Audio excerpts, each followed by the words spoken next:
love, sex, relationships, and all that jazz. And everything in between. We both wrote 5 questions, but I don't know what Hitomi wrote. And I don't know what Chella wrote, so it's just really on the spot. I think Chella wanted to ask questions that aren't typical in these kinds of videos, so Yeah. I'm really interested to see. I love talking about things that you're not really supposed to talk about. Just kind Taboo. of, yeah, and like pushing the boundaries, etc.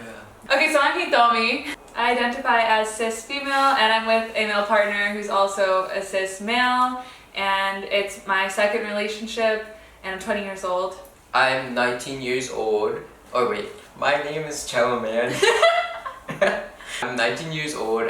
I have been transitioning on testosterone for a little over 9 months. Almost a year! And I got my top surgery January, so really recently. And I identify as genderqueer. Did I say? Oh, and I am dating a beautiful girl, and her name is Mary B, and she is a cis female. And I love her very much. Aww. Yeah, and there are videos of you two on your channel, so. Yeah. Yeah, if you guys want to check that out. Yeah. I definitely have my relationship completely off social media. I love how private it is. I love how like special and secretive it is. I don't really want anyone's like opinion on it at all. Like I just Yeah, I get kind that of like an completely. incubation period that we're having still. So who wants to ask first? I'll ask first. Okay. Number 1, how to navigate saying I love you for the first time. I'm the kind of person who will just come out and put myself on that vulnerable pedestal and just say it.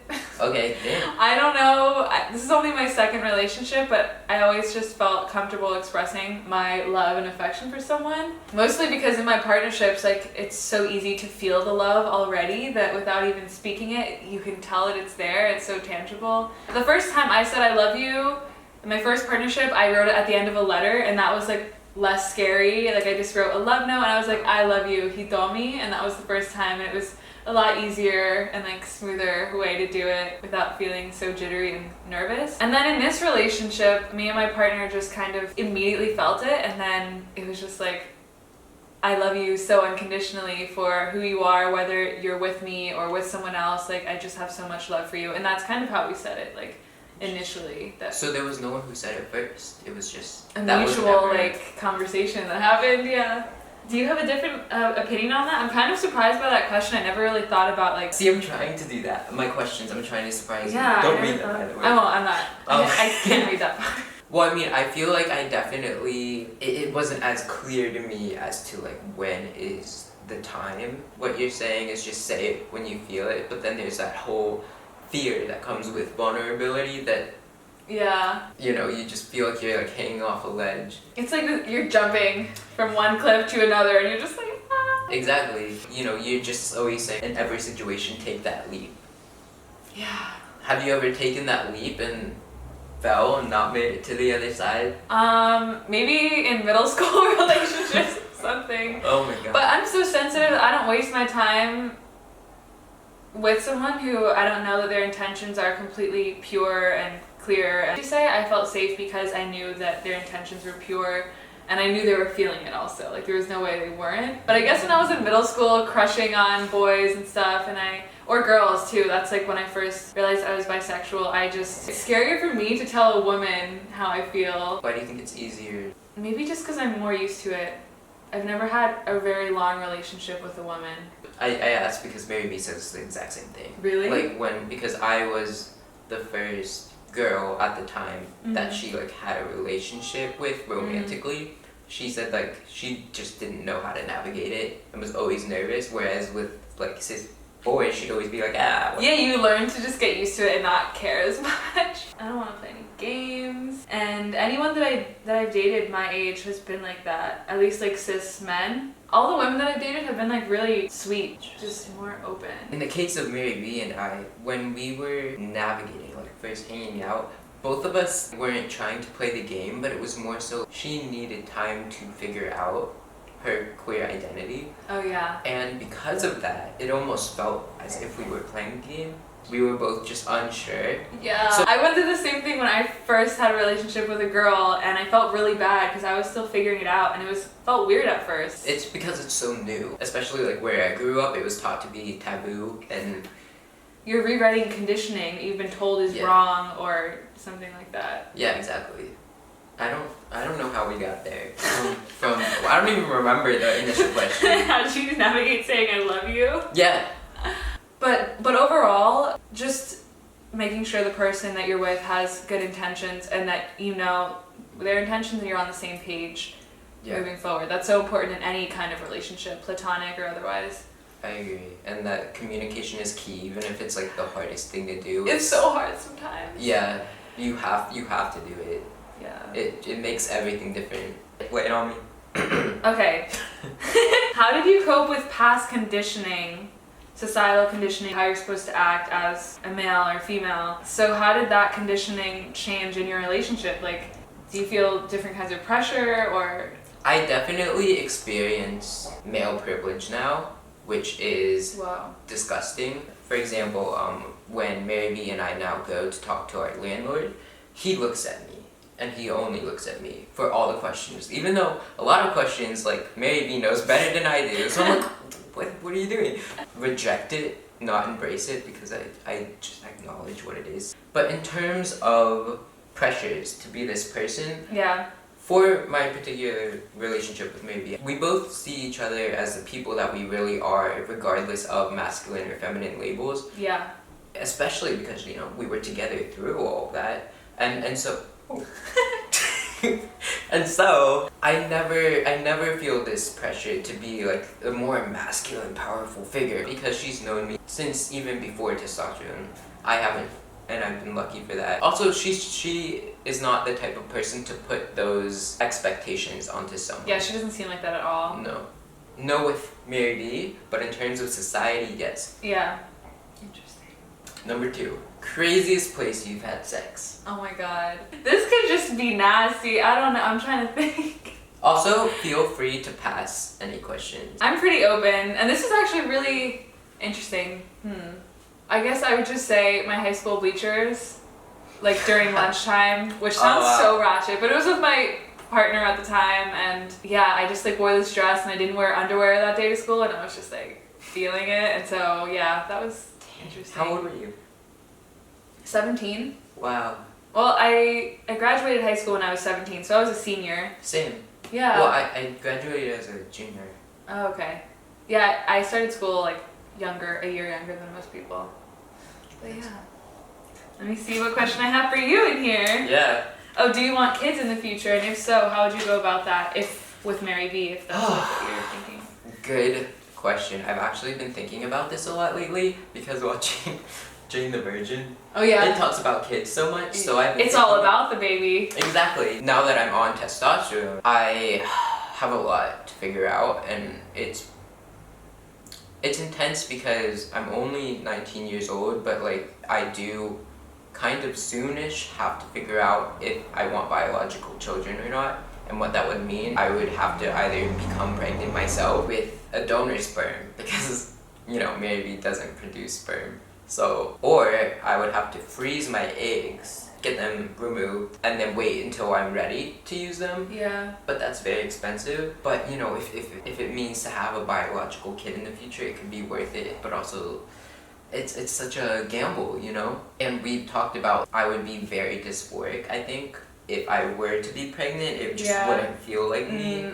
So That'd be so stressful for 9 months. Like, yeah, exactly. And you would have to stop testosterone. Like, What about Mary B? Does she not want to like go through the experience? She really does. She wants, Oh, okay. like, ever since she was a kid, she wants to be pregnant. So we were talking, I mean, like, not like we're gonna Planning, like, but you it's know. like couples talk about that like Yeah, exactly. Open, you know, communication. Yeah. Just like possibility was if I did decide to freeze my eggs, then she would become a surrogate maybe, and yeah. be pregnant with my biological child with a donor sperm. But then she Okay. would also have a child of her own. Yeah. Oh. It's That's a- interesting. yeah. There's a lot of options and ways to go about it, which Yeah. we're lucky for. in, you know, with all the technology today. Yeah. And it wasn't until recently I could even see myself having a family, because I always had to picture myself in the mother role, which I Yeah. didn't connect with. But now that I can see myself as a father and a dad, I'm realizing that, yeah, I think I do want a family for the first time. That's so amazing. Yeah, I mean, it's exciting and scary, but most things are, so. Yeah. The best things sometimes in life are just like falling in love. Yeah, that's very true. Once you have kids, it's like a whole other lifetime. Yeah. All of your Really? energy is like focused on your kids. A lot of people I know are having babies or talking about having babies, like older people, Okay. not our age. A lot of people are like talking about babies and wanting to have babies, baby fever. I really think it's in the collective, and me and my partner have been talking about it a lot too. We're just like, it'd be so cute. Yeah. And then we always end the conversation with, but we have time. We don't need to do this now. Yeah. We want to travel the world a little bit more and then raise some woke ass children. I actually didn't want to get married for a while because I thought it was too serious of a thing that came with so many expectations, Yeah. which obviously leads to so much disappointment. But like, you're my husband, you're my wife, like how dare you do this? Once I found someone that I really feel like I can grow with and accept no matter where they are in life and how their moods change, and like, I don't know, once I felt this unconditional love for my partner, I realized like it doesn't matter how long we're together, or like I don't feel scared of this idea of belonging to one person forever. I'm just really feeling the opportunity to grow and thrive with someone and really find unconditional love for someone. Like, how much can I learn from this person from day to day or from year to year, and I don't feel like afraid of getting bored or not being fulfilled or whatever. I think when you find the right person, that changes everything. Exactly. It's Yeah. all about the person. Now that I'm with her, I do see marriage as a definite possibility. Yeah. All because of her, I think. But anyways, we got so off track. Yeah. That was a good conversation. Okay, what is one topic that you would only bring up to your partner once you're comfortable enough? One topic? I guess sometimes I feel afraid to share my fears with them in a partnership.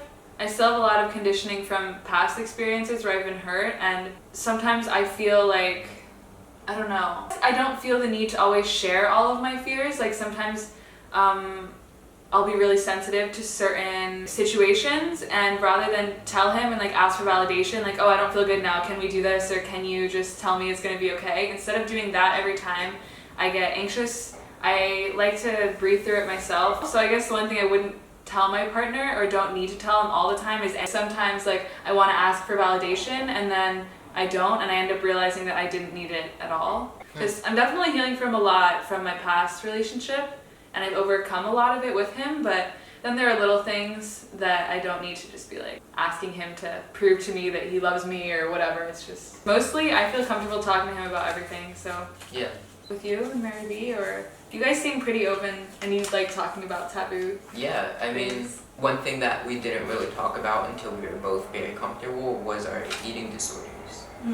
But now that I've gotten to a place with her, I feel like I could talk with anyone openly about it. Yeah, all it takes is sometimes one person to make you feel that it's okay and what you're going through is totally valid, to realize that it's not as big of Exactly. a thing. You struggle with binge eating? Yeah. Do you both struggle with binge eating? Yeah, and that's something that if we had opened up sooner about, we would have been able to help each other.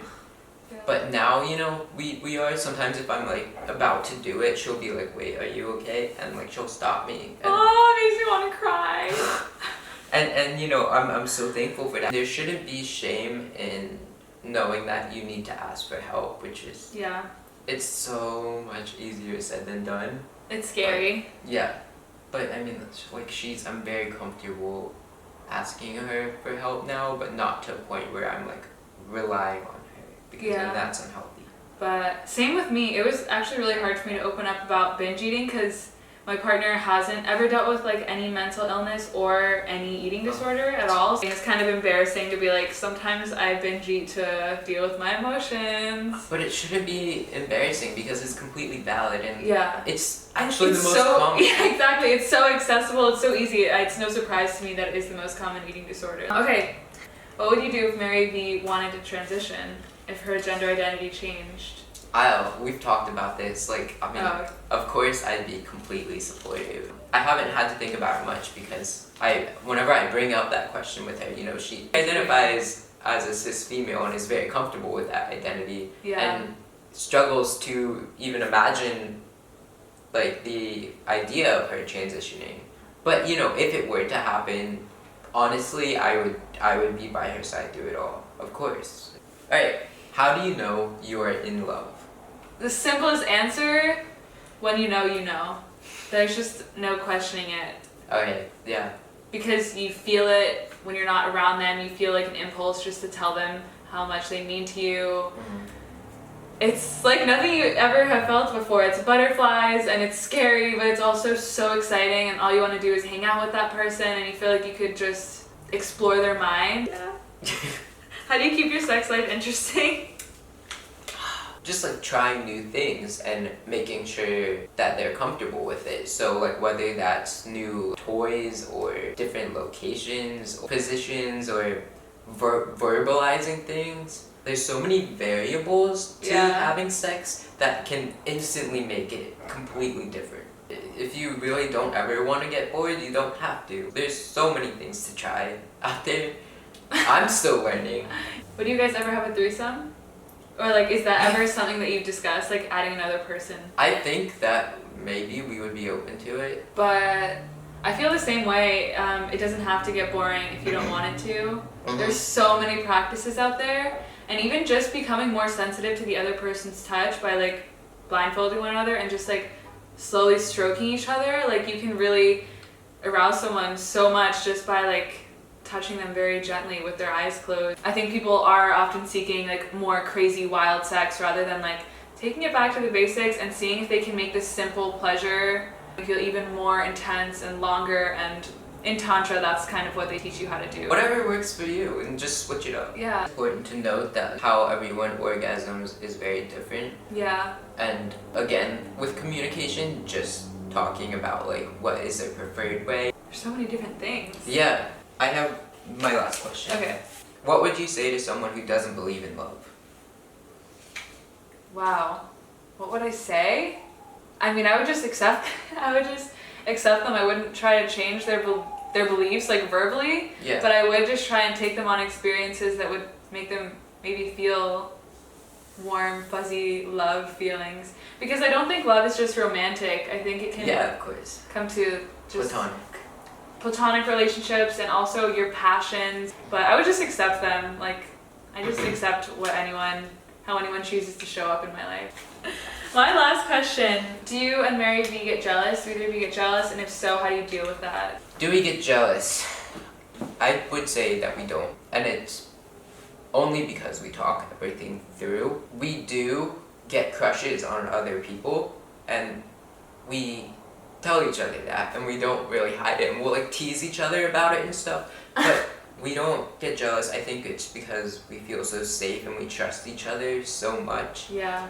And I don't, like, although yes, she does have a crush on this girl or this person, I don't see anything happening because I trust her to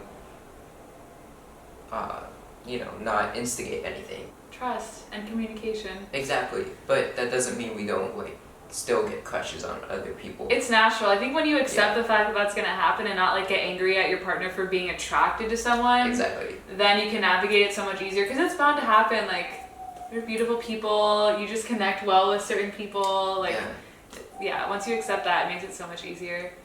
It's not like all of your human mechanisms just shut down once you're in a relationship. Like, they're still gonna go, but you just have to learn how to navigate that in a healthy way. Yeah. I hope you guys liked this video. I hope it gave you some advice or just some insight into our personal lives. So thank you so much for watching, and I'll see you in my next video. Bye, guys. Thank you. Bye.